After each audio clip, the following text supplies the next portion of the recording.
अस्सलाम वालेकुम three class, कैसे हैं आप लोग बच्चों। आज दिसंबर की 16 तारीख है और बुध का दिन है।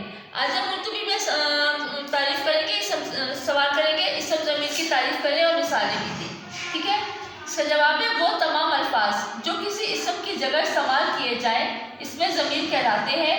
मसलन वो, हम, ये, इस वगैरह। देखिए बच्चों, हम जुमले में किसी के मुतालिक कोई जुमला बोलते हैं तो बार बार उसका नाम रिपीट करते हैं तो वो मुनासिब नहीं होता।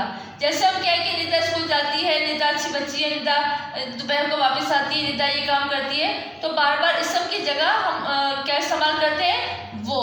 जैसे हम कहेंगे निदा अच्छी बच्ची है, वो स्कूल जाती है, वो सुबह उठती है, तो हमने बार बार निदा का नाम इस्तेमाल करने की बजाय लफ्ज़ इस्तेमाल किया वो। तो ऐसे वो तमाम अल्फाज जो इसम की जगह इस्तेमाल किए जाए इसमें ज़मीर कहलाते हैं। वो तमाम अल्फाज जो इसम की जगह इस्तेमाल किए जाए इसमें ज़मीर कहलाते हैं। मसलन वो, हम, ये, इस वगैरह। बच्चों का काम आपने कॉपी पर करना है और उसको अच्छी तरह से याद भी करना है।